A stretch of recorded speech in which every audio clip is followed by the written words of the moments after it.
What's up, geeks and gamers? It's Jeremy coming to you with another video, and today we're going to talk about more behind-the-scenes production drama from Han Solo, a Star Wars story. So shout out to Adam for sending this to me on Twitter, and also shout out to Adam for recognizing my GIF game. I mean, my GIF game is strong, people. Like, my GIF game is like on another level. I'm woke level at this point on my GIF game. Years and years of training.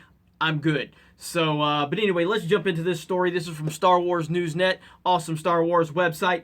And the title is, An Actor from Solo, a Star Wars Story gives a first-hand account. Actually, he doesn't say a first-hand account, so let me back up. Now, we're in the first minute. I could start this video over, but I'm not. I'm just going to show you that I'm not perfect, because nobody is. No need in doing jump cuts to pretend that I'm smarter than I really am.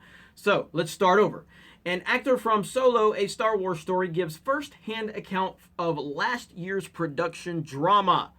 Now, we all know this movie has been riddled with production drama. There's all types of stories that's going on out there.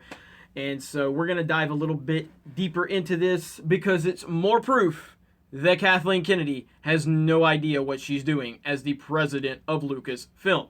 So, this unidentified male actor spoke with Vulture, and according to them, while the actor wasn't a major cast member, he had a front row seat for everything. This source was in prime position to observe the director's contrast on-set mode operandi. I think that means like style. And according to his description, the production was divided into two distinct chapters. One disorganized and chaotic, the other controlled and efficient. That one disorganized and chaotic, that would be Lord Miller, and the controlled and efficient would be Ron Howard. I don't think that surprises anyone that Ron Howard could walk onto any situation, even if it's chaotic, and smooth things over, calm it, get everybody back on the same page, and get production back going, because Ron Howard is such a respected Hollywood veteran. He's been around for so long, and so that just speaks highly to him, and not that he needed it, because I think all of us know Ron Howard is a really great filmmaker and a really great Hollywood veteran. So, okay, why Lord Miller were fired? Now, this is where we're going to get into it, and this just is going to be me really talking about how Kathleen Kennedy has no idea what she's doing. So, the actors paint a picture that Lord Miller appear as though they were in way over their heads taking on this project. Now, again, why were they hired? And where was the leadership during all of this? So the exact quote is, Phil and Chris are good directors, but they weren't prepared for Star Wars. I'm going to say that one more time. Phil and Chris are good directors, but they weren't prepared for Star Wars. Yet Kathleen Kennedy hired them. Amazing. After the 25th take, the actors are looking at each other like, this is getting weird. Lord Miller seemed a bit out of control. They definitely felt the pressure with one of these movies.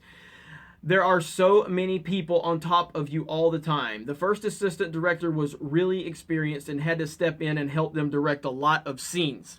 Wow, not good. Not good at all. And again, if this was isolated, if this was the only film in the Star Wars universe since Kathleen Kennedy has taken over that has seen these types of problems, then yeah, you could definitely point to Lord Miller. But this is not an isolated problem. This is an ongoing problem.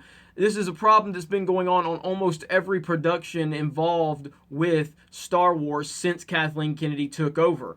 And it's just amazing to me. You can even go back to The Force Awakens, and I can't remember his name, but he, the writer, he wrote the script and the story, I believe. He was also from Toy Story 3, one of the greatest movies ever made, by the way. But he came on, he wrote the outline and the script for The Force Awakens, and then eventually he was replaced. JJ and Lawrence Kasdan stepped in, and I don't know how much of his story they kept. But, and again, that's a nitpick too, because that happens all the time. Writers get replaced and everything like that. And again, if that was an isolated incident, that's fine. But we've seen it time and time and time again with Kathleen Kennedy. We've had Josh Trank come on, and then eventually he was removed. Then we've had all the production problems with Rogue One, where they had to basically come in and reshoot a majority of that film. So everything with Gareth Edwards, there were problems. Then we all know the big one. This is where it all kind of broke down with Rian Johnson coming into the sequel trilogy and not really paying attention to The Force Awakens, not paying attention to any of those setups, just coming in to the most anticipated trilogy of all time and basically disregarding any of the setups in the film that came prior to his. Then we have the Colin Trevorrow situation where Colin Trevorrow was hired, but then he ultimately was fired because he didn't agree with what Rian Johnson was doing. But then Rian Johnson was doing things that didn't honor what JJ did. The whole thing is such a disaster right now.